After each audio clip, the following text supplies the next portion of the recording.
Absolutely right. Let's talk to a farmer, Ollie Field, who's based in Sussex. He's coming to the demo today in London. Metropolitan Police has issued a statement, or issued a warning, shall we say, on Sunday afternoon, saying if you come to London in a tractor without previously clearing that with the Metropolitan Police as a specifically allowed person to come in with a vehicle, you will be arrested. Ollie, very good morning to you.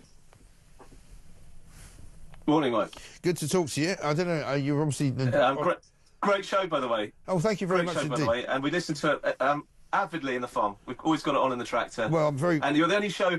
Can I just point out, the only show that actually makes sense. Yeah, well, we do try to make sense. An awful lot of the people that listen to us make an awful lot of sense as well. So I'm delighted that you're part of it. I must send you a bumper sticker to stick on the back of your tractor, so that when you do drive it around, people can know that you're part of the whole family of common sense. I don't know whether you are coming to the rally today. Are you bringing your vehicle? Are you bringing a tractor? No, I'm not bringing a tractor. We organised the last one. With a group of us from Say British Farming. We've done the mass tractor rally. I think it was great success. We've done two of them actually. Today there will be some machinery there, exactly that. But we've got a couple of, like a combine harvester, forage harvester, and a couple of bits that the chap Olly Harrison, who's organised it, has gone and cleared with the Met Police, just to emphasise the sheer cost and scale of this machinery that we need to provide food for the country. Right. I mean, it is ridiculous, though, is it not, that we've come to a point where the Metropolitan Police have to say we're going to arrest people who come in tractors. I mean, they don't need to do that. Surely they could be a little bit more friendly, a little bit more welcoming. It's not as if, I mean, we're looking at the last one there, where there was an awful lot of tractors in Whitehall, but it wasn't exactly, you know, like you were tearing up the place or, you know, spraying what they spray in France over the public buildings. No, that's it, Mike. I mean, we had a lot of support from the police last time. When they saw the sheer scale of it, it's quite emotional. It's quite moving, actually, to see it all. And the police were fantastic support. They loved it.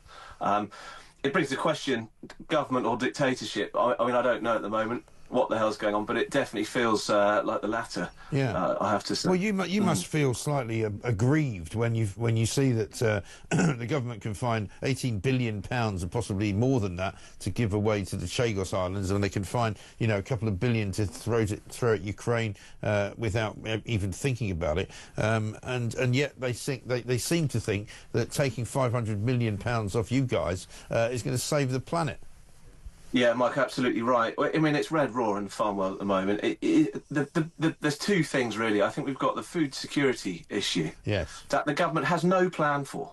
And we're just basically announcing that we have got to be prepared for war. Well, where's the government plan for that? Yeah, right. Well, where's the food going to come from, you know? Well, exactly right. And secondly, is the tax. You know, food is vital, isn't it? Everyone eats.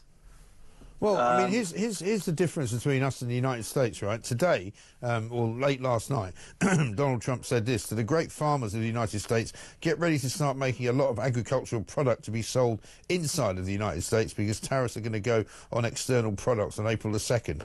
So he's actually encouraging farmers to grow more, to sell more. You know, we, on the other hand, are telling farmers, shut down your farm, we're going to buy food from somewhere else. Well, Mike, this is what I fear they want. They want a kind of American trade deal where we will be sort of subjected to buying this sort of cheap, mass-produced food from the United States. I do feel that, and pay massive tariffs for it. Who knows what the future holds? I mean, it changes every hour at the moment with this government. But I mean, I think that's the general plan. It's to sort of rewild the UK and then and rely on sort of food from overseas. I mean, when we can do it here. Look at these guys in London, you know, over the last few weeks. Look at what we're up to, and I think I'm really proud of my industry, and I think we're really good at it. Well, you are, and I mean, one of the great things about this country is that we do have a great variety of food. We do have a wonderful, you know, homegrown scenario going on. Why would you want to change it? I just don't understand it. And again, it comes down to, I think, ideology. It comes down to Rachel Reeves hates farmers. You know, Steve Reed hates farmers. Keir Starmer doesn't understand the countryside. You know, none of them do. They're all these kind of metropolitan liberal elite types who just don't. I mean, they get a nosebleed if they go outside the M25. Oh my God, that's a good one like that. Yeah, I think you're right. And you know, we've invited MPs to farms.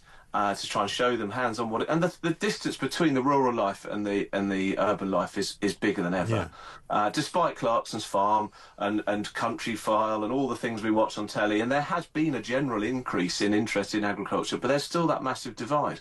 We are insignificant. Yet Rachel Reeves, Keir Starmer will sit down every evening, I presume, and have food around the table, and we have an abundance of it in the supermarkets. Every time we go, there's shelves full of it.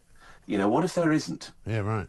I know, I haven't thought about it. But when you see what they've done with energy, and they've sort of outsourced that on the basis that it's greener to buy in gas from overseas than it is to make your own, and it's greener to somehow ship wood from Canada before you actually burn your own. I mean, it's insane. It's completely Mike, insane. I'm pleased you brought that up. Drax Power Station is absolutely absurd on so many levels. You know, and then we're going to import food from Australia, potentially. We're going to a bit of an event on Friday, actually, in London, to oppose the Australian meat trade deal. Again, you know, we're having this influx of imported food when we produce enough here as it is. You know, we know we're not self-sufficient, but we are. I don't know what the figures are. I don't even know how they work it out. I think they say we're 60 to 70% efficient here in the UK on certain aspects of our food production system. But to keep importing this stuff is not the answer. Environmentally, for one.